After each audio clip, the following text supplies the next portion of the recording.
sin más dilación, paso la palabra al doctor Vicente Boscá para presentar la jornada de esta tarde y acto seguido empezamos con ello. Adelante, Vicente. Hola, buenos días para algunos, tardes para nosotros aquí en España. Compañeras y compañeros, vamos a tener el placer en aula abierta de la plataforma Ortobiología de contar con la presencia concretamente del doctor Enrique Tobar, mi compañero y hermano en Medicina Regenerativa y ERUSA, concretamente cirujano dermatólogo y hombre de pocas palabras, pero ya sabemos que los sabios son así.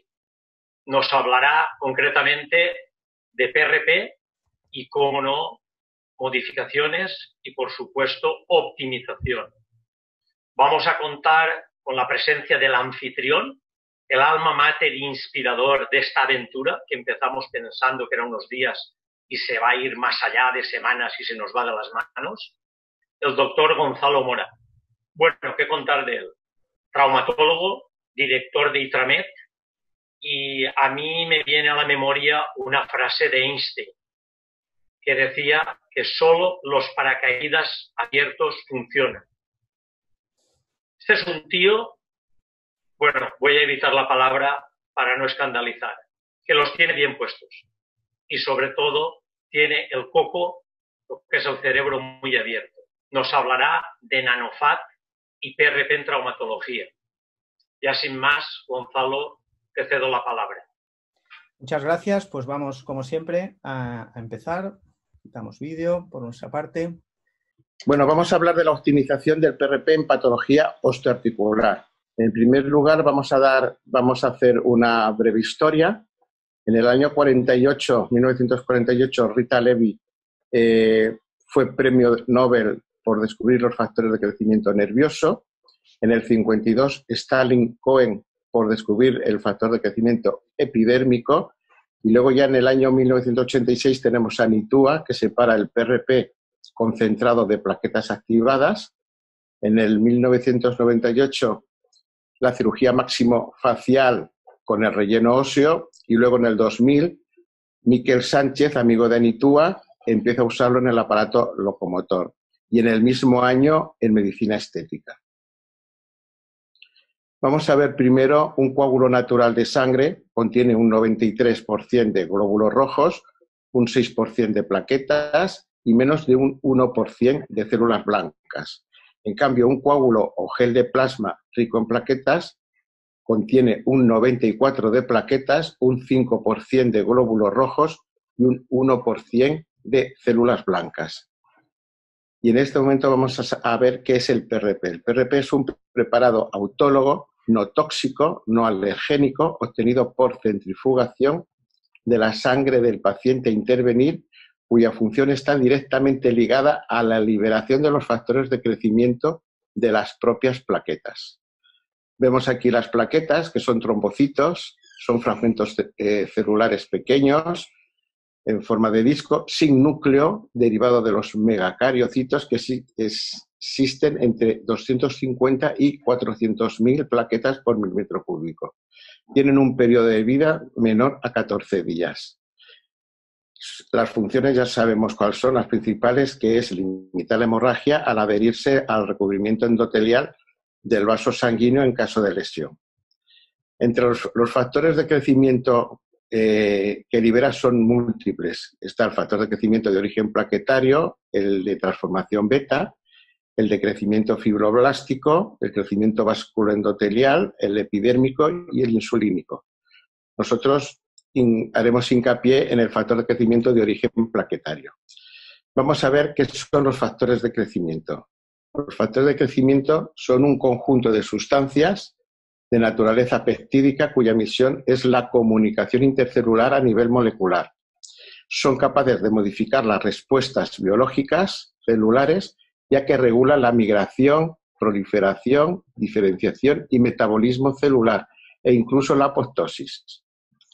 Aquí vemos las proteínas contenidas en los gránulos alfa de las plaquetas son los que tienen los factores de crecimiento, mientras que se aprecia la plaqueta sin núcleo con dos tipos de gránulos, los gránulos densos o alfa que son los que tienen los factores de crecimiento, mientras que los betas son menos electrodensos. ¿Por qué es tan importante el factor de crecimiento de origen plaquetario? Porque promueve indirectamente la angiogénesis a través de los macrófagos por un mecanismo de quimiotaxis. Es un activador de los macrófagos, es mitógeno de las células mesenquimales, de ahí que se vehiculice con el factor vascular estromal y facilita la formación del colágeno tipo 1. ¿Cuáles son las indicaciones antes del procedimiento? Las indicaciones antes del procedimiento: ayuno de 4 horas, preferentemente, no consumir fármacos con actividad antiplaquetaria, por lo menos 7 días antes y 7 días después, aspirina, paracetamol, ibuprofeno, naproxeno, hacer un hemograma completo, consentimiento informado y no consumir alcohol 7 días antes.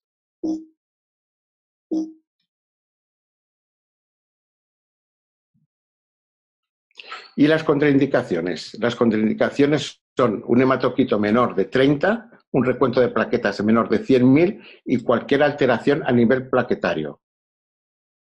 La calidad del PRP. Hay que tener en cuenta que no haya una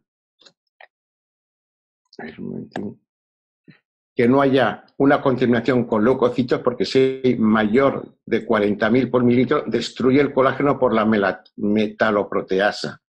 También es importante no usar ETA, ya que destruye las plaquetas. Y por supuesto, la hemólisis eritrocitaria interfiere en la acción de los factores de crecimiento. La extracción de sangre para la obstrucción del PRP, hay que tener en cuenta el torniquete no más de 2 minutos, ya que se produce un daño del endotelio vascular, con lo cual se produce una activación de la tromboplastina tisular que interactúa con las plaquetas y se produce una activación plaquetaria en nuestro organismo, dando lugar a plaquetas vacías. La obtención de los factores de crecimiento, hay que tener en cuenta que la vida media de las plaquetas a temperatura ambiente es de 2 horas y la cantidad de plasma que saquemos depende del defecto a tratar, ya que por cada 10 centímetros cúbicos de sangre vamos a tener aproximadamente entre 1 y 1,5 centímetros cúbicos de PRP.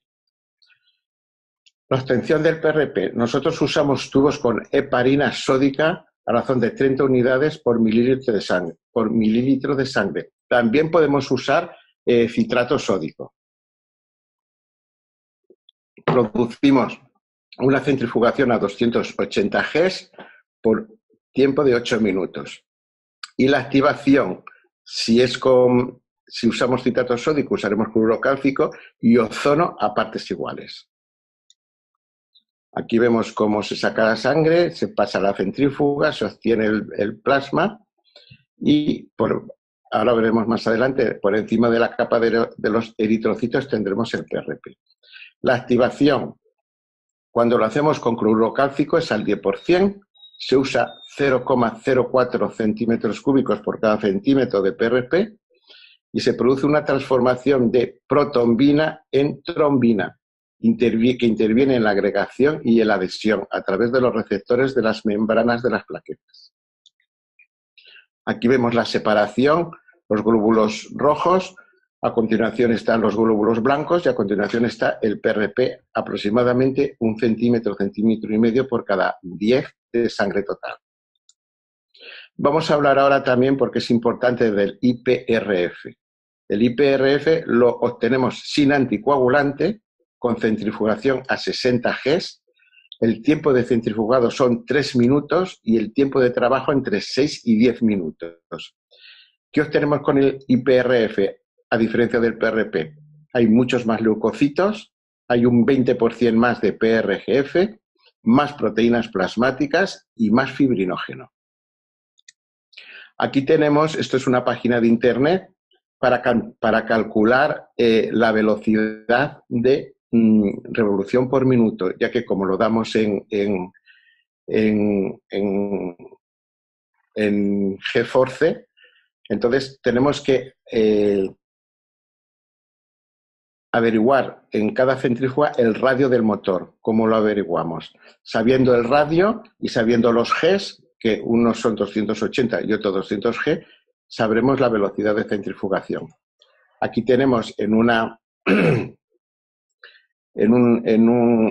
centrífuga de cabezal angular, medimos desde el centro hasta donde está el tubo exactamente, que aquí son unos 11 centímetros, y cuando es el cabezal oscilante, desde el centro hasta el tubo, levantándolo en posición horizontal. Sabiendo esto, vamos a saber la velocidad de centrifugación. La activación con ozono. El ozono se hace a partes iguales. Si lo hacemos a 40 microgramos, tendremos un 20% más de agregación. Si lo hacemos a 80, tendremos un 68% más de agregación plaquetaria. Aquí vemos cómo hacemos la mezcla con el ozono a partes iguales. Esto es IPRF. Si tenemos 4 de suero, tendremos 4 de ozono. Vamos a hablar un poquito de la ozonización. ¿Por qué lo hacemos? Se forman ozónidos y otros derivados, se activa la fosfolipasa C y A2, facilitando la secreción de sustancias proagregantes, PG2, tromboxanos, etc. Se liberan factores de crecimiento y formación de peróxidos. También es importante cuando en vez de usar citrato sódico usamos heparina. Con el ozono, el lisado de plaquetas es mucho más rápido y se liberan los factores de crecimiento más rápidamente. Y esto es importante, esto es un estudio entre la diferencia entre el PRP y el IPRF, ya que la liberación de factores de crecimiento demuestra que en general el PRP tiene una mayor liberación temprana de factores de crecimiento, mientras que el IPRF muestra niveles significativamente más altos de liberación total a largo plazo de los PDGF, PDGF-AA, AB, EGF e IGF, y después de 10 días. En cambio, el PRP mostró niveles más altos de TGFB1 y VEGF a los 10 días, si bien ambas formulaciones mostraron una alta compatibilidad y una mayor migración y proliferación de fibroblastos en comparación con el plástico de cultivos de control. Las conclusiones son que el IPRF demostró la capacidad de liberar concentraciones más altas de diversos factores de crecimiento, indujo una mayor migración de fibroblastos y expresión de PDGF, TGFB y colágeno 1. La importancia clínica es los hallazgos del presente estudio demuestran que se puede obtener una formulación potente de concentrados de plaquetas sin el uso de anticoagulantes. Aquí tenemos una diferencia de PRF e IPRF. Es el mismo paciente, la misma cantidad. Vemos como el IPRF está más turbio, hay más células, hay más leucocitos, hay más factores de crecimiento. Y ahora vamos a ver un caso clínico en patología osteoarticular. Tenemos un paciente de 65 años que presenta desde hace 3 años gonalgia en rodilla derecha que le impide la deambulación, irradiándose al hueco popliteo y habiendo empeorado en el último año. Vemos la radiografía con una disminución del espacio articular, una esclerosis subcorondal y formación de osteofitos. El tratamiento a realizar, hacemos un primer paso de terapia neural haciendo pápulas en la rodilla, en corona. Segundo, una infiltración de oxígeno intraarticular a 12 microgramos como señalizador celular. Podemos hacer la infiltración entre 10 y 15 microgramos. Luego activamos el PRP con cloruro cálcico y a continuación con ozono a partes iguales, ozono a 80 microgramos a partes iguales con el suero o el plasma. Y luego realizamos la infiltración con el PRP y en este caso con CLT, que sirve como modulador. Realizamos una sesión semanal hasta mejoría, luego cada 15 días y así vamos aumentando el tiempo de infiltración cada mes, mes y medio. El por qué habíamos puesto PRP e IPRF aquí, cuando normalmente el paciente es agudo, normalmente empezamos con PRP y luego podemos pasar a la tercera, cuarta sesión ya a IPRF, porque se libera más tarde y va a ir en la mejoría mucho más rápida. Y muchas gracias. Bueno, muy buenas tardes a todos, muy buenas tardes o muy buenos días a todos y cada uno de los asistentes. Muchas gracias por acudir de nuevo a esta cita de aprendizaje y conocimiento. Y en la siguiente sesión vamos a hablar del tratamiento de las lesiones crónicas de los tendones de Aquiles, que es una patología muy frecuente, pero en este caso con plasma rico en plaqueta e injerto de grasa microfragmentado, con la técnica de NanoFat, una técnica muy asequible y muy sencilla que nos permite solucionar casos bastante complejos que previamente solo podían ser tratados con cirugía, que incluso con los resultados de la cirugía no eran del todo brillantes. Vamos a hablar un poco de estos tendones de Aquiles degenerados. En general tienen una muy poca capacidad de curación, unos tiempos prolongados y realmente se hace muy largo y tedioso para el paciente, dejado a su evolución natural, cuando lo que buscamos es una cicatrización espontánea por parte del paciente. Esa estructura no se recupera completamente y por esta razón el patrón estándar o el patrón oro que se ha utilizado en este tipo de lesiones complejas es la cirugía utilizando autoinjerto con tejido del propio paciente o aloinjerto con tejido de banco de tejidos. Como hemos dicho, estos tendones muy degenerados, habitualmente, el tratamiento no quirúrgico solo ofrece índices de éxito en torno a un 60%, pero obteniendo el inconveniente es que obtenemos un tejido de baja calidad en ese tejido de reparación. Y por otra parte, este tipo de lesiones importantes y agresivas, cuando se tratan exclusivamente con el plasma rico en plaquetas, obtienen unos resultados generalmente pobres. Este es un poco un esquema de la arquitectura de los tendones, en concreto del tendón de Aquiles, donde vemos la gran cantidad de fibras de colágeno, la presencia de tenocitos, la presencia de células madre en el interior de estos tendones, que son las que van a responder, las células madre del in situ del propio tejido, son las que van a responder al estímulo de las otras células que vamos a introducir con los agregados celulares del injerto de grasa microfragmentado y que van a ser también estimuladas por el aporte de plasma rico en plaquetas. Este es un poco más en detalle de la cantidad y el tipo de células que vamos viendo y la estructura de estos tendones, y como vemos ya existen trabajos donde se ha observado la capacidad de las células madre mesenquimales en la reparación y la regeneración de los tejidos del tipo del tendón de Aquiles. En el caso de los tendones de Aquiles,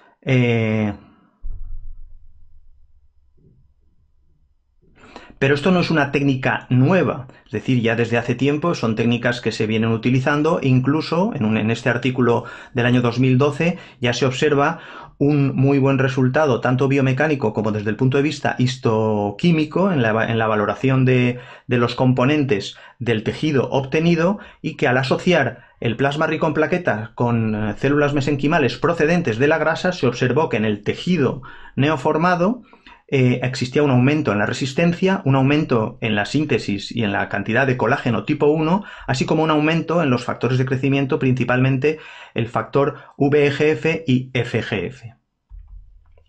Esta es un poco una imagen que nos da una idea de lo que conlleva o lo que contiene esos agregados celulares de grasa microfragmentada, que, como hemos dicho, no solo tenemos células madre, que en este caso vienen representadas por los pericitos, que serían, digamos, las células madre preactivadas, sino también por agregados celulares de células endoteliales, macrófagos, células linfocitos T y otros tipos celulares. Todos estos tipos celulares trabajando en conjunto en lo que se llama el nicho celular es lo que confiere esa capacidad regenerativa a estos microagregados de grasa microfragmentada, que a su vez son estimulados con el plasma rico en plaquetas. Aquí hablamos de el antiguo paradigma y los nuevos paradigmas. El antiguo paradigma no es que sea extremadamente antiguo porque a día de hoy todavía se sigue utilizando, pero básicamente es la obtención de células del tejido del propio paciente y la expansión y cultivo ex vivo de esas células. A partir de ahí, hacia las 2, 3, 4 semanas, se pueden reinyectar en el tejido lesionado, una vez hemos obtenido un elevado número de células. Pero eso supone un gasto económico importante y una técnica muy depurada y que no está ni al alcance de todos los pacientes o de todos los sistemas sanitarios, ni tampoco al alcance de todos los laboratorios u hospitales donde se pudiera realizar este tipo de tratamientos. Por eso el nuevo paradigma que se ha desarrollado más es el aislamiento de la fracción vasculoestromal y la reinyección de esa fracción vasculoestromal en el tejido lesionado del propio paciente. Esa fracción vasculoestromal obtenida a partir del tejido de la grasa. Existen otras técnicas que permiten obtener concentrados celulares también a partir de la médula ósea, pero ese no es el tema que nos ocupa ahora. En este caso lo importante es destacar que no existe expansión ni cultivo en el tejido. Y posiblemente en el futuro, aunque es una realidad ya patente y que se utiliza, es la utilización de la fracción vasculoestromal mediante técnicas no enzimáticas en las que además aportamos un andamiaje que va a servir como tejido de mantenimiento de ese estímulo regenerativo durante las semanas que va a precisar la reparación y la regeneración del tejido. Y la ventaja es que se realiza todo, a diferencia de las técnicas con cultivo y expansión, en este caso se realiza todo en el mismo tiempo quirúrgico o en el mismo momento de tratamiento, es decir, se saca la grasa, se procesa, se obtiene esa fracción vasculoestromal tisular o mediante microfragmentación de la grasa y se inyecta generalmente mediante guía ecográfica, en el propio tejido lesionado del paciente, como a continuación veremos. Por tanto, a modo de resumen, tenemos lo que hemos visto, diferentes sistemas, una digestión enzimática en la cual se va a producir una manipulación que se ha denominado sustancial y que, dependiendo de la legislación de cada uno de los países, en algunos países está permitido y en otros países no está permitido. Al final, el producto final obtenido es un pellet, que es un agregado celular de fracción vasculoestromal celular, que así es como se le ha denominado, que quedaría en la parte inferior de los tubos de centrifugación una vez, a partir del tejido adiposo, realizada la digestión enzimática y la centrifugación. Otros sistemas como los que estamos presentando y utilizando ahora son los sistemas de fragmentación mecánica, en el que después de una lipoaspiración, un lavado y procesado y una microfiltración con distintos sistemas y generalmente o a veces asociando también algún tipo de centrifugación, se obtiene un producto final que es un pellet de fracción vasculoestromal que se ha dado en llamar tisular. ¿Por qué? Porque no solo lleva esos agregados celulares, sino que además lleva un andamiaje de tejido adiposo fragmentado y limpio, por así decirlo, en el cual se ha quitado una buena parte del tejido o del aceite que existe o fruto de la cantidad de grasa en el tejido adiposo, y este es lo que se utiliza para la regeneración de estos tendones. Es muy importante a la hora de utilizar una técnica el que exista evidencia de su seguridad y su eficacia. Y en este sentido, a estas técnicas existen diversos artículos. Este es uno de ellos, en el cual en 56 tendones se hicieron 2 grupos y se estudió utilizando la fracción vasculoestromal tisular o utilizando solo inyección de PRP, y se obtuvieron resultados más satisfactorios en el grupo en el que se obtenía se utilizaba, la fracción vasculoestromal en el tejido tendinoso. Estos tratamientos en las lesiones del sistema musculoesquelético han llevado a desarrollar lo que se ha llamado la ortopedia intervencionista, es decir, tratamientos en los cuales se utilizan técnicas invasivas, pero mucho menos que la cirugía, para la resolución de estos problemas. Y aquí en este caso vemos el vídeo de uno de estos sistemas de lavado y microfragmentado. Existen diversos sistemas en el mercado y también más o menos complejos, más o menos simples. Ahora posteriormente presentaremos también otro diferente, que es el que utilizamos en ocasiones. Este es un sistema disponible en el mercado. Respecto a sistemas enzimáticos o mecánicos, que existe siempre la controversia de que, bueno, que muchos autores afirman que en los sistemas enzimáticos se obtiene una mejor o una mayor cantidad de células. Sin embargo, ya se ha demostrado en diversos estudios de dispositivos o de sistemas mecánicos de obtención de esta fracción vasculoestromal tisular, que la fragmentación mecánica sí que preserva un alto contenido de pericitos y que, sin embargo, la disociación enzimática influye negativamente en la secreción de factores de crecimiento y de citoquinas. Curiosamente, es en los libros de medicina estética y de medicina de cirugía plástica es donde mejor están descritos todos estos procedimientos. En el caso concreto de la técnica que nosotros presentamos ahora es la técnica de NanoFat, que realmente supone una extracción del material, del tejido graso, como veremos posteriormente en un vídeo, un lavado y decantación, una emulsificación y lavado de ese concentrado celular, como posteriormente veremos. Es una técnica relativamente sencilla una vez se controla y se realiza correctamente la extracción de la grasa, que al principio puede hacer falta la colaboración de un cirujano plástico hasta que uno tenga la costumbre suficiente y la destreza suficiente para realizar el procedimiento, que no necesita evidentemente grandes conocimientos quirúrgicos, pero sí una serie de medidas y una serie de precauciones que posteriormente veremos. Este es el tipo de lesiones que vamos a tratar, tanto por ejemplo en el caso de una tendinosis rotuliana, aunque ahora hablaremos de las tendinosis de Aquiles, pero también son lesiones susceptibles de recibir este tipo de tratamiento, tanto en un plano longitudinal como en un plano transversal, donde generalmente solemos ver el mayor tamaño de la lesión. Aquí en este caso es, por ejemplo, una tendinosis degenerativa del tendón de Aquiles que cuando se le inyecta plasma rico en plaquetas, pues lo que vemos es que, como si dijéramos, el propio plasma diseca la lesión que ya existe por otra parte. O sea, nosotros ahí no estamos realizando mucha fuerza a la hora de inyectar, pero se va metiendo el plasma por donde estaba la lesión del tendón. Aquí vemos la misma tendinosis en que cuando inyectamos un poco, hacemos presión, se va dilatando esa zona por donde ya existía un déficit en el tendón.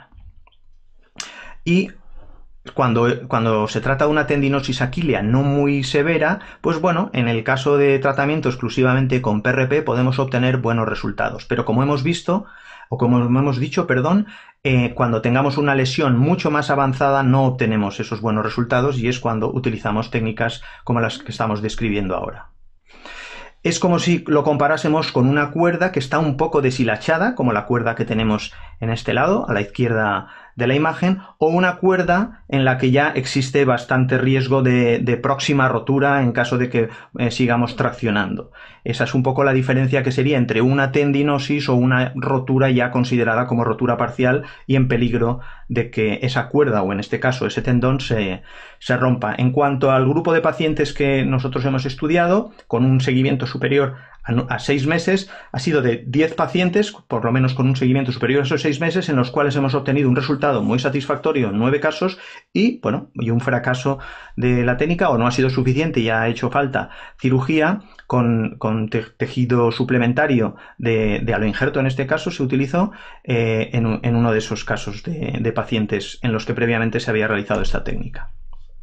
Este es el tipo de lesiones que estamos hablando, es decir, son lesiones que están un poco a caballo entre casi la rotura completa y generalmente son muy dolorosas, generalmente llevan al paciente con dolor durante varios meses. En este caso se trató con este dispositivo que se llama LipoGEMS y este fue el resultado en la resonancia realizada a los 3 meses del tratamiento. Este es un caso que presentaremos ahora, que es el caso más espectacular, en el cual presentaba el paciente esta gran rotura degenerativa, y este es el tipo de tratamiento que le realizamos. La lipoaspiración es una técnica estándar que, como veremos, se realiza lógicamente en medidas de asepsia y antisepsia, cubriendo el campo, preparando para poder realizar la extracción. A continuación, lo que hacemos es en la zona abdominal, cerca de la zona periumbilical, pero en uno de de los laterales. ¿Por qué? Porque no vamos a necesitar una gran cantidad de volumen para la técnica de NanoFat. Aquí anestesiamos en la piel, hacemos una pequeña incisión con un bisturí del número 11, que es una de punta, y que nos va a permitir introducir la anestesia tumescente con solución de Klein. Eso es lo que hemos aprendido de los cirujanos plásticos. Y aquí es muy importante, como vemos, colocar la mano de manera que nos permita tener la sensación clara de que estamos completamente paralelos a nuestra mano. De esa manera vamos a conseguir estar en el plano subcutáneo y en la zona donde está la grasa, pero sin perforar. Aquí estamos realizando una cavitación, es decir, una vez hemos inyectado la anestesia y la solución de Klein para que se vaya distribuyendo mejor.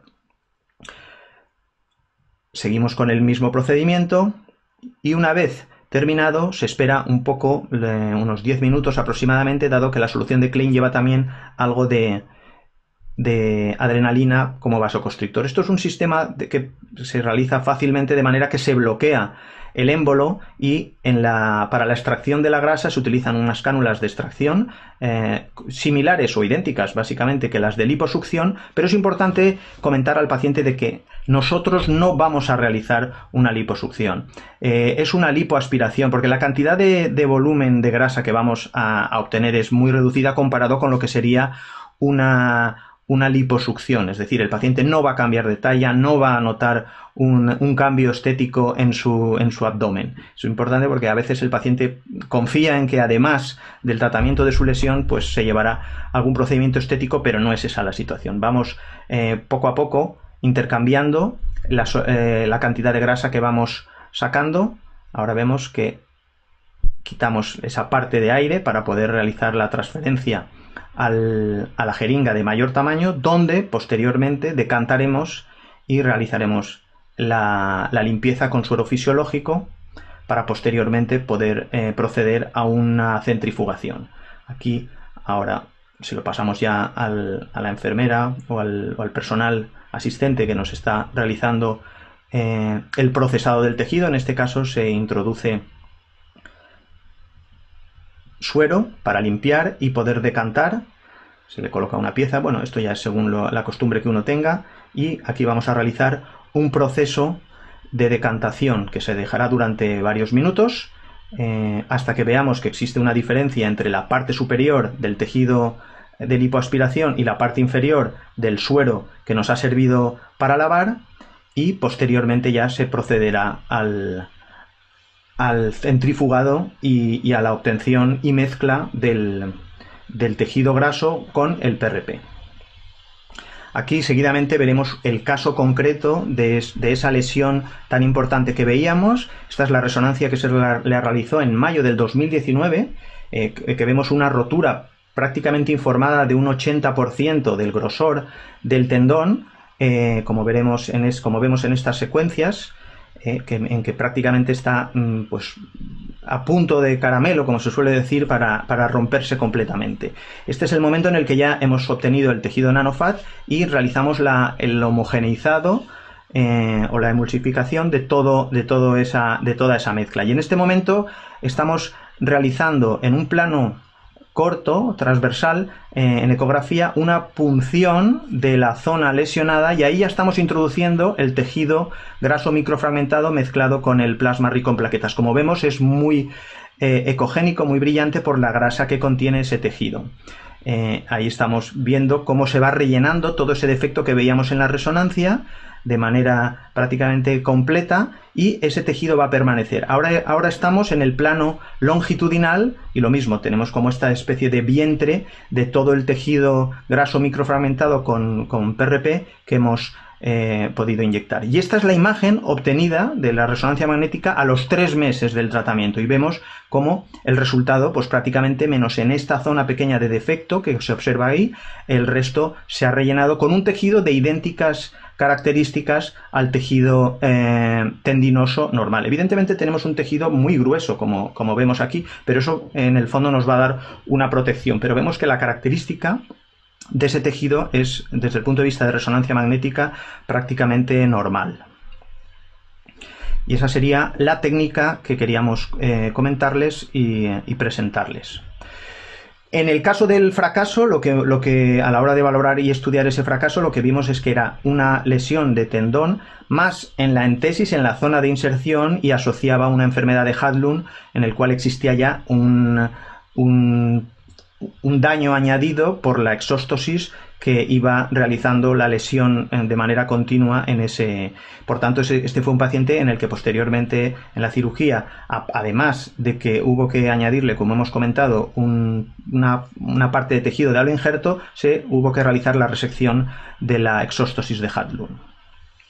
Sin más, muchas gracias por su atención. Espero que les sirva esta técnica para poder resolver diversas lesiones de pacientes con lesiones tendinosas agresivas, y que nos ofrece una técnica de ortopedia intervencionista sin necesidad de recurrir a una cirugía, y en la cual pues bueno, podemos obtener resultados muy satisfactorios, siendo muy poco agresivos y con técnicas que nos permite una regeneración del tejido con una calidad como la que han podido observar en la imagen de resonancia.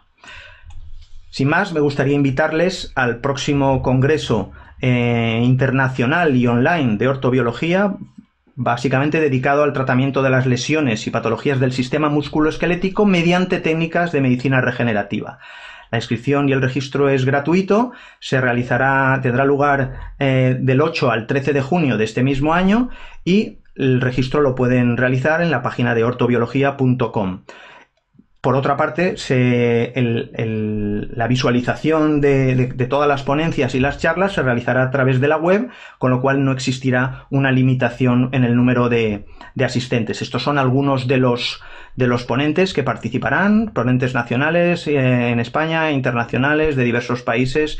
Esta es una lista preliminar, pero a día de hoy ya la lista se ha ido ampliando con muchos otros pacientes. Insisto, pueden registrarse en la página Ortobiología, y también en la página ortobiología.com/programa pueden acceder a ver y descargar en PDF el programa preliminar para saber, bueno, pues los temas que les pueden interesar más, y confirmar que realmente este congreso es de su interés. Muchísimas gracias y espero que les sirva.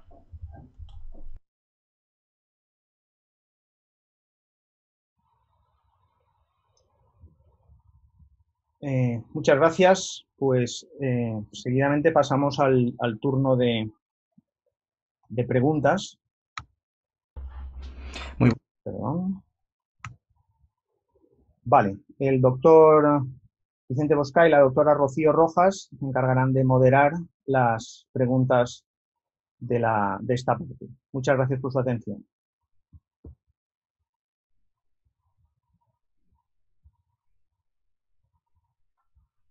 Doctora Rojas.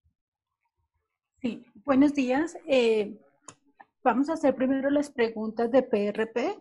Hay un poquito de dificultad para entender cómo es la fórmula para hallar el radio de la centrífuga. A ver si el doctor Tovar nos pudiera aclarar un poquito este tema. Voy a compartir pantalla para dar otra vez la fórmula.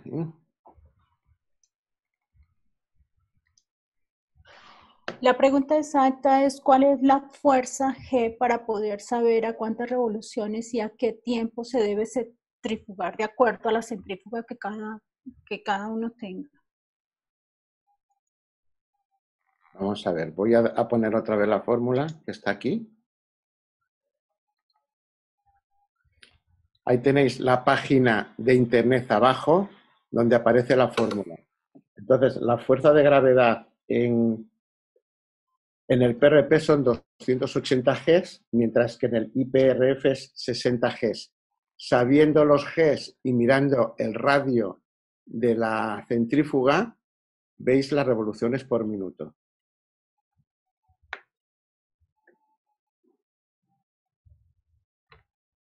Perfecto. Hay otra pregunta, y es que si puedes aclarar qué es el CEL. ¿El qué? CEL, el producto de las ampollas homeopáticas de la GEL. ¿El CEL-T? Sí. Sí, el CEL-T es un producto homeopático de los laboratorios GEL, que nosotros lo usamos para modular, sobre todo cuando hay artrosis. Si aparte de la artrosis hay inflamación, entonces usamos también el Traumel. Ok. Hay otra pregunta. Nos dicen que ¿por cuánto tiempo haces un tratamiento con PRP para articulaciones? Hasta que mejore el paciente el dolor. Pueden ser 2, 3 sesiones y luego empezamos ya con el IPRF, que es lo mismo que el PRP, pero sin anticoagulante. Muchas gracias, doctor Tovar. De nada. Doctor Gonzalo, nos preguntan que si puedes agregar el Buficoat a la extracción de grasa. Sí, a ver, Enrique, ¿puedes por favor dejar de compartir pantalla? Sí.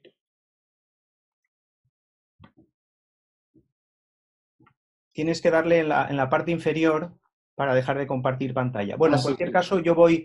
Ya está. Perfecto, yo voy contestando. De hecho, el tipo de PRP que utilizamos, en ese caso, en el caso de las lesiones tendinosas, es un PRP rico en leucocitos. Por tanto, se utiliza la parte del Buficoat, que es la que comentan. O sea, que es la que mayor concentración de plaquetas tiene y que a su vez incluye a los leucocitos.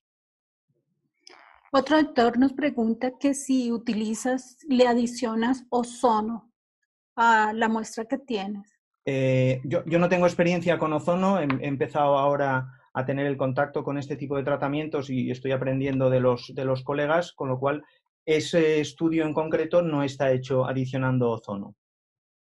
Ok. La grasa que se centrifuga, ¿se aplica sola o la fragmentación? Que era lo que tú estabas respondiendo ahorita en el chat, que si lo puedes aclarar. Inicialmente hacemos una lipoaspiración, como hemos comentado, la diferencia entre la lipoaspiración y la liposucción básicamente es un tema de cantidades. En este caso, la lipoaspiración la hacemos de aproximadamente unos 40 mililitros, incluyendo la cantidad de grasa que aspiramos y la cantidad de solución de Klein que también aspiramos en esa lipoaspiración. A partir de ahí, decantamos, lavamos con suero fisiológico, decantamos. Una vez decantado y eliminado la parte sobrante de suero fisiológico, el resto de grasa que nos queda lo pasamos una centrifugación a 3 minutos a 1000 Gs.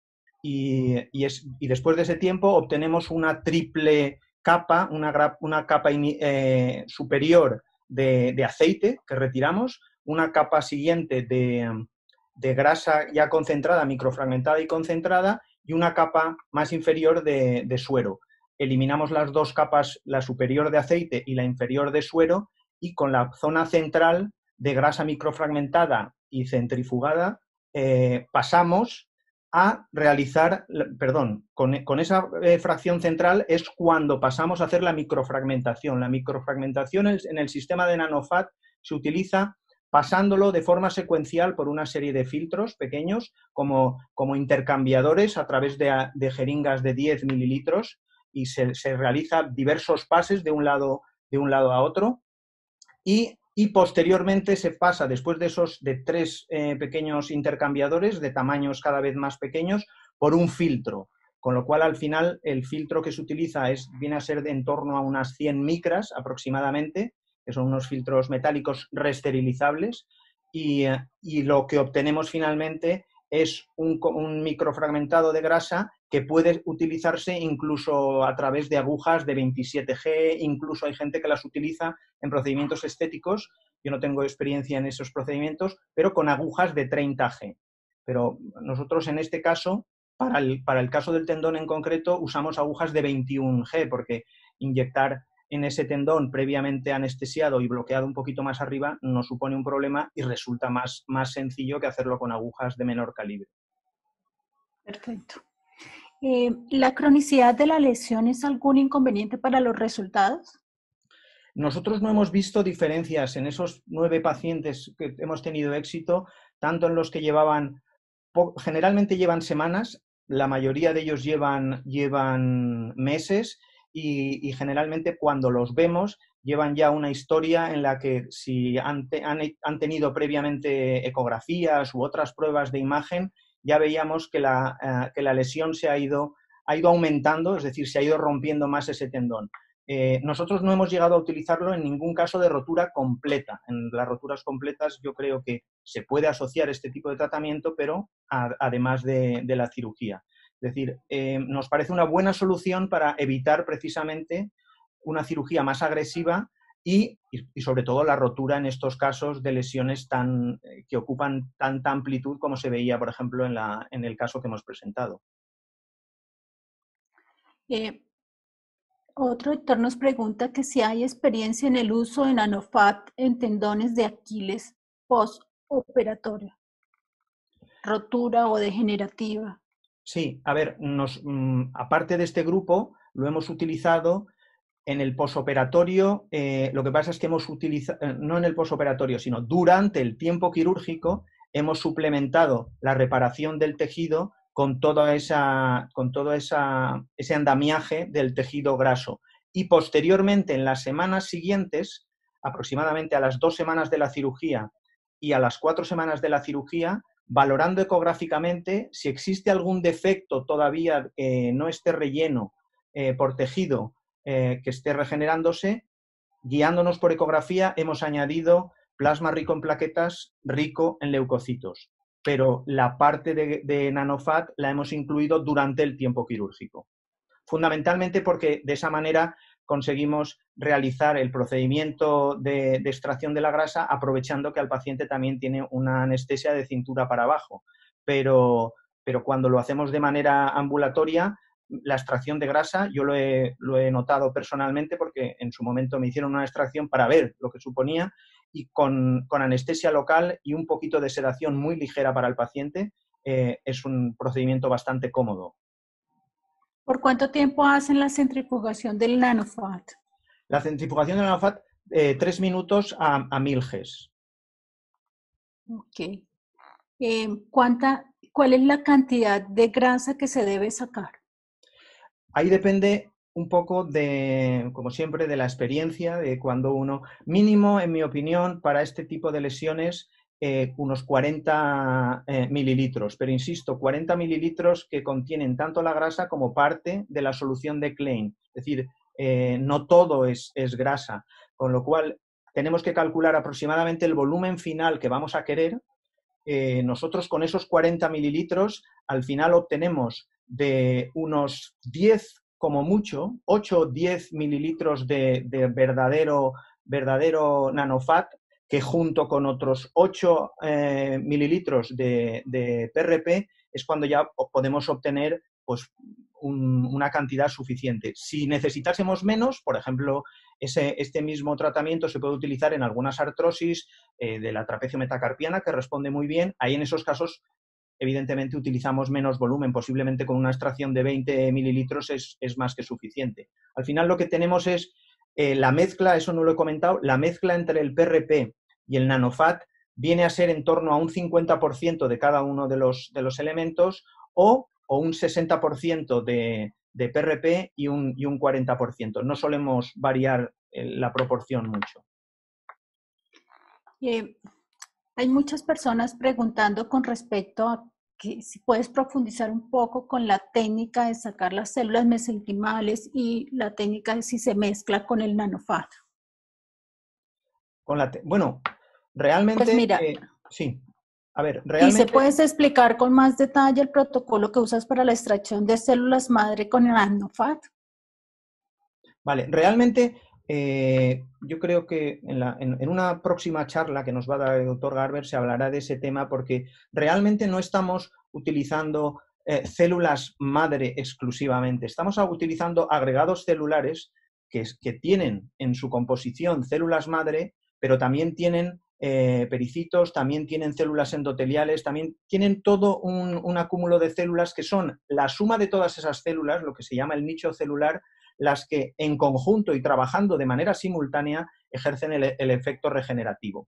Por tanto, no hacemos un aislamiento de células, es decir, no necesitamos pasar por el microscopio ni por placas de plástico donde se adhieran las células madre mesenquimales, ni nada de eso. Todo se realiza en el mismo momento y realmente lo que vamos viendo es que tenemos una grasa, la grasa, vamos, del tejido adiposo que podemos sacar normalmente, la vamos haciendo de una manera mucho más fina, que casi se convierte en un líquido gelatinoso, que justo en el momento antes de inyectarlo es cuando lo mezclamos con el plasma rico en plaquetas. Si esperamos mucho tiempo, una vez hemos mezclado el plasma rico en plaquetas y el nanofat, el problema que tenemos es que se nos gelifica, realmente se nos forma una gelatina que es buena para utilizarla en esa forma en el caso de tratamiento de heridas o en el caso que se utilice en un contexto de cirugía. Pero si vamos a inyectarlo,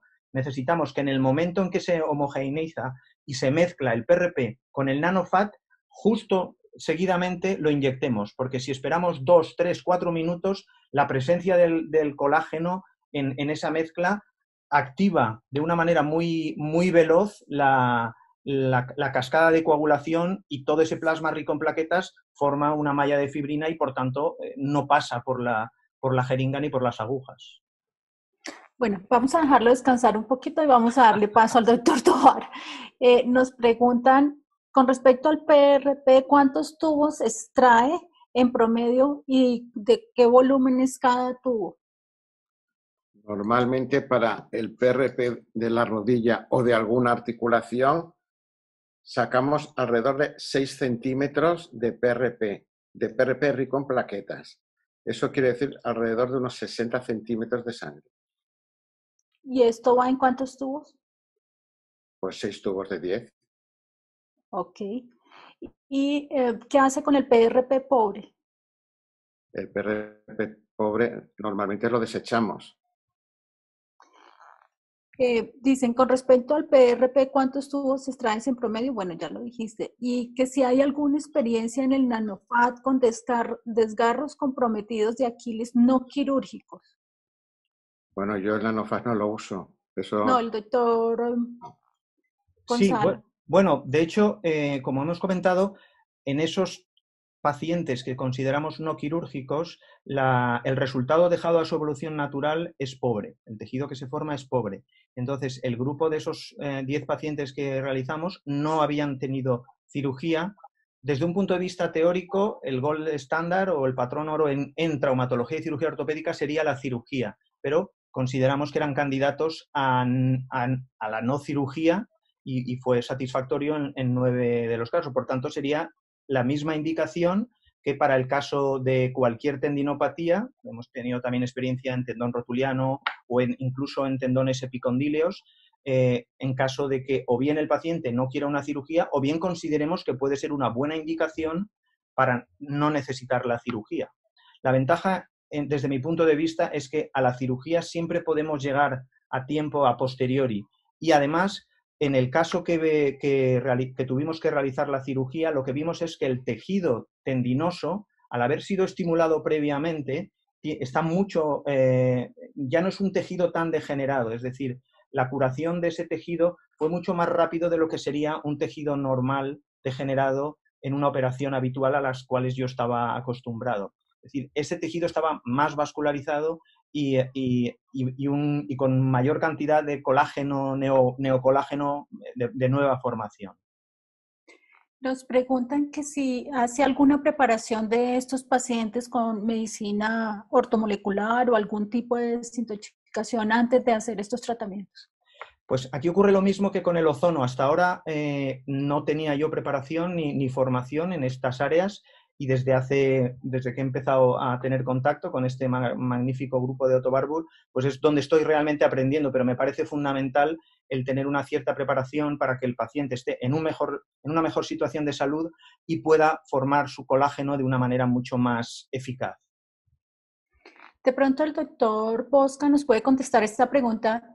Nos dicen que si el ozono es tóxico para las células madre, que si las deja hipóxicas.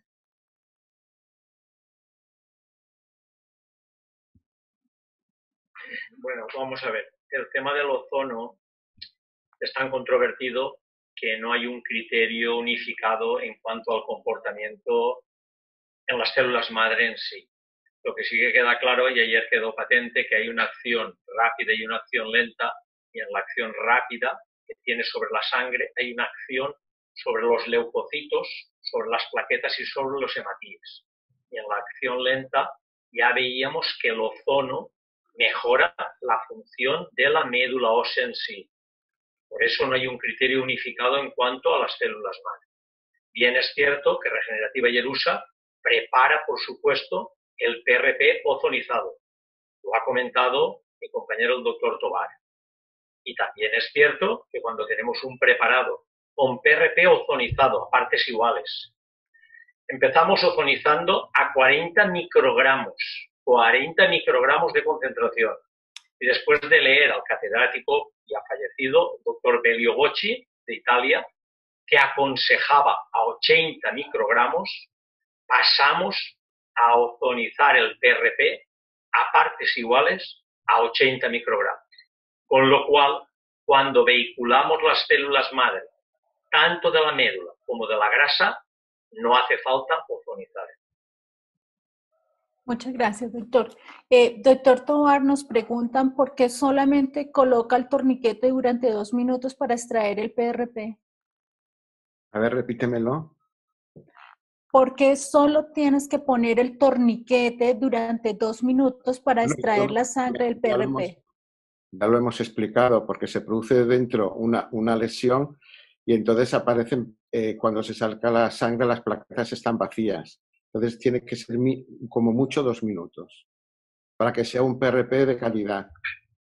Permíteme una puntualización para los que no hacen PRP y se quieren iniciar. Bien autodidacta o online. Estamos abogando por una muy buena formación desde aula abierta de ortobiología. Plasmalab.peru la ofrece. Yo he visto sus vídeos y no tiene desperdicio. Y ya llevaba así como 10 años haciendo PRP. Plasmalab Perú.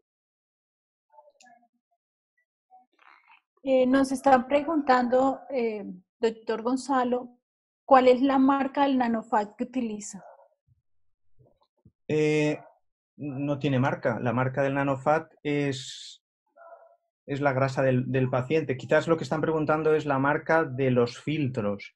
El NanoFat, en principio, fue descrito o el sistema fue descrito por una empresa que, si no recuerdo mal, se llama Tulip, pero a día de hoy, si uno busca en cualquier otro proveedor o en un sistema NanoFat, va a obtener, generalmente, son 3 intercambiadores de 1,4, 1,2 y 1 milímetros, orificios en este sentido, y luego un filtro. Los 4 elementos son esterilizables, por tanto, bueno, pues tiene un gasto inicial de comprar el instrumental, pero después no necesitas un kit especial para utilizarlo, con lo cual pues sería cualquier casa comercial que disponga de ese tipo de filtros, pero se puede buscar fácilmente en la red. Vamos, yo buscaría NanoFat, sistema NanoFat. Lo más probable es que aparezca el sistema Tulip, pero es un sistema caro y que además tiene unos sistemas desechables que quizás son baratos si uno los compra o trabaja en el contexto de Estados Unidos, pero en el resto de contextos sanitarios pues resulta caro. O sea que a nivel práctico yo creo que es mejor comprar el instrumental inicialmente, que puede ser un gasto que estará por debajo de los $400, y a partir de ahí pues utilizarlo tantas veces como se pueda, porque es un instrumental que dura mucho tiempo.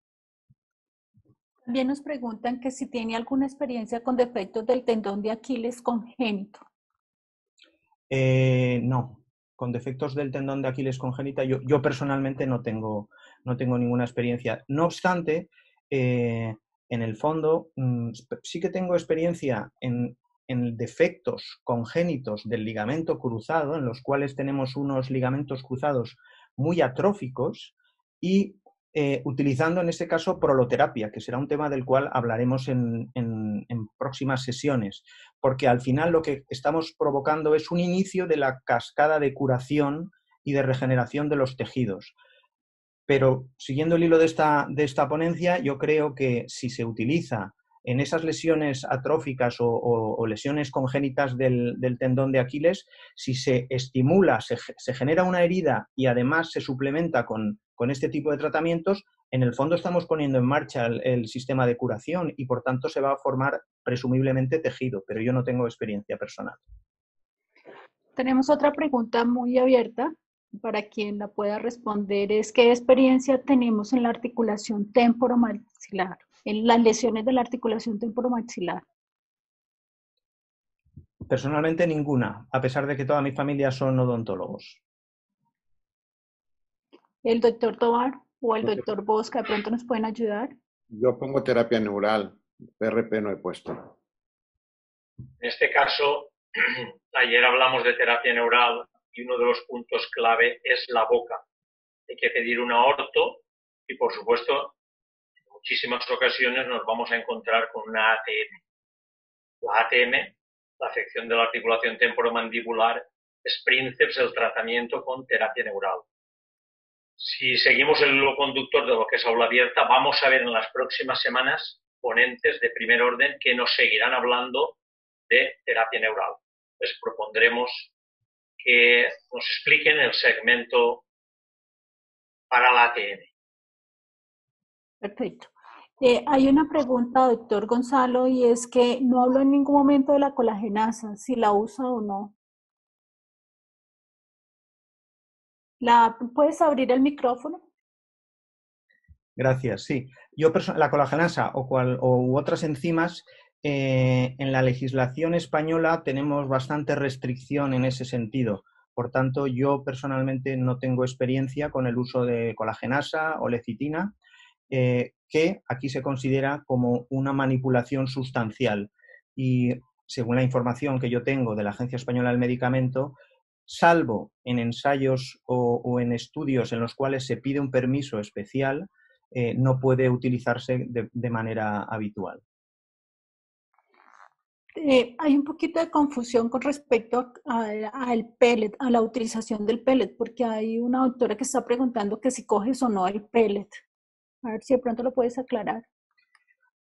Realmente, aunque hemos hablado de pellet celular, que es el que habitualmente se obtiene en la extracción de fracción vasculoestromal mediante colagenasa, y el pellet tisular, que le han llamado, realmente son dos cosas distintas, porque con el pellet tisular o con estos sistemas mecánicos no estamos haciendo un pellet en el fondo del tubo de centrifugado donde caigan o queden contenidas esas células. O sea, lo que estamos es trasladando todo el lecho y todo el nicho, solo que en el fondo lo que estamos haciendo es limpiando una buena parte del aceite que llevan esos adipocitos y que van a ser bastante irritativos fundamentalmente cuando se utilizan las articulaciones, ¿no?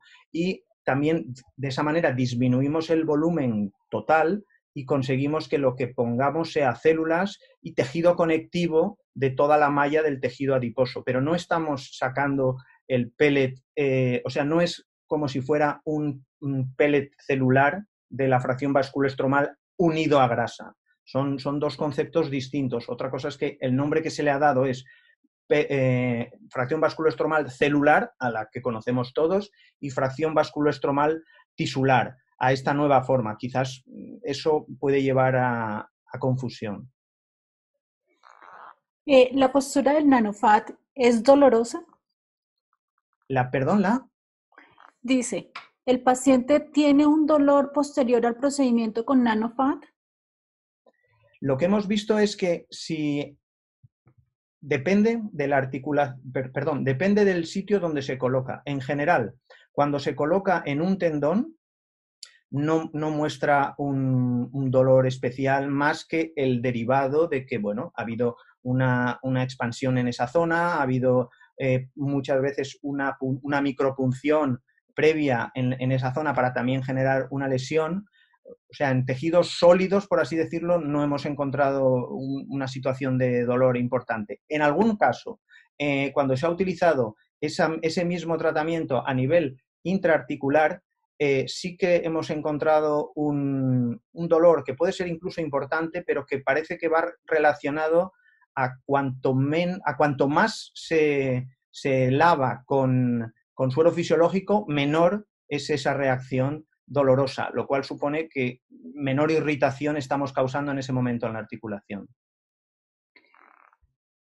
Doctor Tovar, dicen, sabiendo que hay una vía endógena de activación de plaquetas, ¿tiene experiencia colocando plasma rico tomando la línea leucocitaria sin activarlo con cloruro de sodio ni ozono? Yo no uso yo no uso los leucocitos porque da dolor. Como mínimo 24 horas da mucho dolor. Entonces, para mí el resultado es bueno sin los leucocitos. Me imagino que los leucocitos será mejor, pero el problema es que luego el paciente se asusta y no vuelve. Bueno, aquí, si me permites, se puede hacer una pequeña puntualización.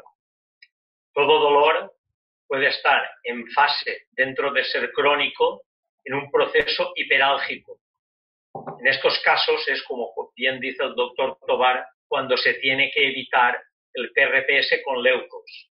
Pero cuando tenemos, es el fundamento de la proloterapia que nos hablará también el doctor Gonzalo Mora, cuando tenemos una artrosis con un dolor crónico y aquello, para que se entienda, voy a utilizar la palabra, como que esa articulación está muerta, así tenga un dolor de base. En estos casos sí que está indicado hacer un PRP con leucos. Así lo pase el primero y el segundo día mal. Yo me imagino que la doctora Milagros Sánchez, que desde aquí le lanzo un mensaje y evidentemente recuerdos y besos, Milagros, nos hablará de lo suyo y de su amplia experiencia en células madre. Valga la puntualización de los dos tipos de dolor siendo crónicos. ¿Hay alguna experiencia utilizando el PRP y que lo activen solamente con ozono y no utilicen el cloruro cálcico? Sí, y también funciona bien. Doctor Mora, ¿nos puede aclarar cuál es la mezcla de la solución de Klein? Pues la realidad es que ahora no me acuerdo, porque lo prepara el equipo de enfermería, lo tengo perfectamente escrito en el protocolo, incluso está pegado en la pared cuando realizamos el procedimiento, se lo haré llegar, pero ahora la combinación posiblemente me equivocase, pero básicamente es suero fisiológico con adrenalina y con lidocaína, básicamente Bueno, son los tres componentes. Te ayudo, Gonzalo, te ayudo. 1 litro de suero fisiológico para una ampolla de lidocaína al 5% y una ampolla de 1 mililitro de epinefrina. Estaríamos hablando de 1 litro de suero fisiológico para grandes cantidades. A partir de ahí hacia abajo, tú puedes 250 concentrarlo más. Con ello queda claro, si se busca la fórmula de Klein, la hemos utilizado en lipoaspirado por muchos años y se sigue utilizando. Gracias. Nos pregunta la doctora Milagros si ha tenido pacientes con dolor durante la regeneración del tejido. Yo lo llamo una crisis reparativa. ¿Y cómo lo maneja usted? Cuando hemos tenido pacientes con dolor ha sido justo en el día, incluso a las horas después de que desaparezca un poco el efecto anestésico. Si, por ejemplo, en el caso de los tendones, pues hemos bloqueado un poquito por encima de la zona a tratar para no meter anestesia en el sitio a tratar, y ha sido el dolor en esas horas. Al día siguiente ha sido una cosa controlable, normal, con analgésicos convencionales y sin necesitar en ningún caso analgésicos de tipo opioide, morfina, etc. No, o sea, no hemos tenido esa crisis regenerativa, por así decirlo. Doctor Tovar, con relación al PRP, ¿cada cuánto tiempo lo utilizas? Y el IPRF, ¿cada cuánto tiempo? El PRP empezamos a usarlo semanal hasta mejoría. Y luego, que puede ser una vez a la semana durante 3-4 semanas. Y luego pasamos al IPRF, que como hemos dicho, la liberación de los factores de crecimiento es más tarde. Entonces lo podemos poner mensual. ¿Y el IPRF? El IPRF mensual. Ok. Ya cuando ha mejorado el paciente. Bueno, yo ya estoy viendo que el resto de preguntas tienen mucho de lo que ya hemos repetido. Yo creo que hasta aquí podemos llegar. Una cosita. La doctora Cecilia Fluri, de Suiza, que saludo desde aquí, pregunta de centímetros cúbicos, o cc. Vamos a repetir el claim. 1000 cc de suero fisiológico. 10 cc de lidocaína al 5%. Una ampolla de 1 miligramo, que es 1 cc de adrenalina, para que actúe como vasoconstrictor y frene la absorción tanto del alido como haga un efecto en sí vasoconstrictor para tener menor sangrado. Y se añade, muy bien la doctora Milagro Sánchez, porque me lo ha recordado, muy bien el comodín del teléfono, es decir, en este caso se añade una ampolla de bicarbonato y, por supuesto, 1 molar, 10 cc, porque en quirófano la mayoría de las ampollas, o todas, de bicarbonato sódico son 1 molar y de 10 cc. Si queréis, y ya no hay más preguntas, pasamos, Gonzalo, al deber que nos quedó pendiente de ayer, porque esto es formación continua. Comparto pantalla, vemos lo que han pedido muchos de los compañeros, que era la receta del ozono, clara y limpia, y a partir de ahí seguimos. Formación, formación y formación para tener una buena praxis. Luego terminaremos con este power que os he preparado con, bueno, 2 noticias o 2 bombazos para el fin de semana. Comparto pantalla, Gonzalo.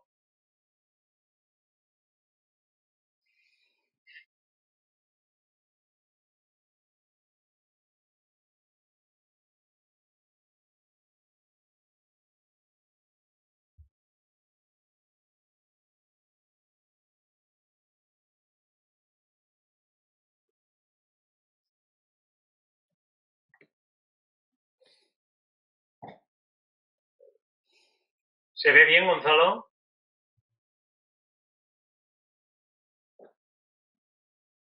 Gonzalo, ¿se ve bien? Sí, perdón, que había desconectado el audio, pero se ve perfecto. Vale. Ayer nos quedó pendiente en sinergismo, que va mucho más allá de la procaína con bicarbonato al 1% con bicarbonato, 1/6 molar, 0,5 cc.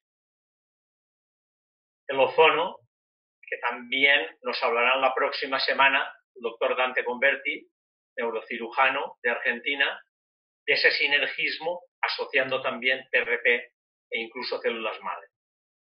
En el ozono, ayer quedó pendiente el tema rectal, indicado sobre todo en parásitos intestinales, reactivación, rejuvenecimiento, energía, darle vida a esa mucosa intestinal y, por supuesto, por el sistema porta-cava, la absorción y la depuración que hace a nivel hepático.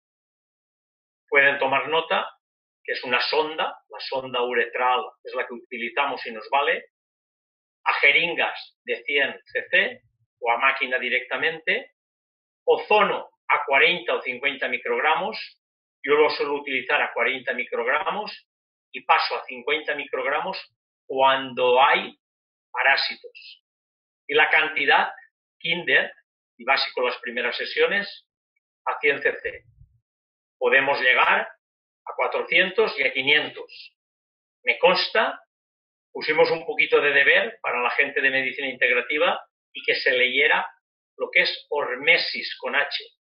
A mí me consta que hay algún doctor que llega a 1000 cc, 1 litro, después de años aplicándoselo.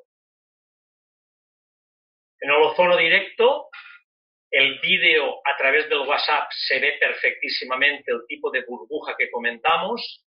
Se precisa una máquina de perfusión o de infusión de quirófano, jeringas de 20 cc con alargadera, se carga la jeringa a través de la alargadera y de la máquina, aguja de 30G, cono amarillo, ozono entre 20 y 25 microgramos, es decir, las primeras sesiones a 20 microgramos, la cantidad 15 cc, pudiendo llegar a 20 e incluso 30.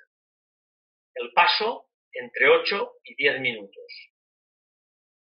Indicaciones, por supuesto, no las vamos a repetir todo el seminario de ayer, pero un gran arma terapéutica con muchísimas indicaciones rápidas, lentas, oxígeno en sangre y, cómo no, todas las enzimas que yo les denominé de la juventud: catalasa, superóxido y glutatio.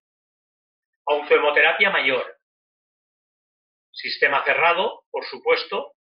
Ya les enseñé el insumo fungible, la botella de Vexer Medical, una palomilla 19G, citrato sódico. Se puede perfectamente, nosotros utilizamos ampollas de citrato sódico de 10 cc, o heparina, así sea entre 1000 y 2000 unidades, dependiendo de los pases que vayan a hacer. 150 cc de sangre, para 50 microgramos de ozono, esa es la concentración, una cantidad de ozono entre 200 y 300 cc, y eso sí, si utilizan el insumo fungible de Vexer Medical, no hace falta el sistema SangoFix. Si utilizan las bolsas de hematología, deben de utilizar un sistema de paso SangoFix con filtro. Y vamos, la última diapositiva ya, porque la habéis pedido, y que la repasemos hasta la saciedad, asesorados por el doctor Pérez Olmedo, Chicho para los amigos, que ya os comenté. Esto es lo que se aplicó en el hospital de Ibiza, por parte del doctor Alberto Hernández. 150 cc de sangre, con citrato o con heparina. Ahí puede entrar perfectamente un equipo de hematología de hospital para que preparen esa bolsa para una autotransfusión en el mismo año. 50 microgramos de ozono, esa es la concentración. 200 cc de ozono, esa es la cantidad. Cada 12 horas durante 2-3 días. Y, por supuesto, espaciar según mejoría.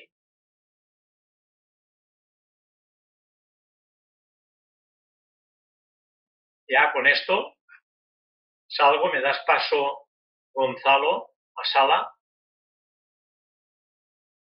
¿Tienes que dejar de compartir tú la pantalla? Esto es, perfecto.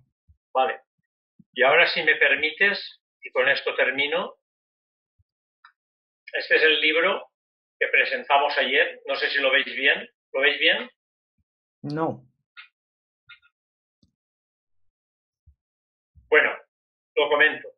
Es el tratado de ozonoterapia básico que comentamos, del doctor José Luis Cidón.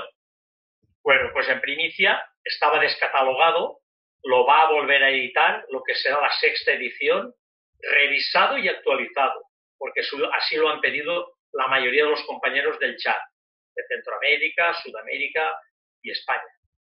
Para estar revisado, me ha comentado que va a añadir un capítulo al final para el COVID, por lo que comentamos, por las múltiples indicaciones que tiene el ozono, como oxidante, como aporte de oxígeno, como bactericida superior, como antiagregante y su componente hemático.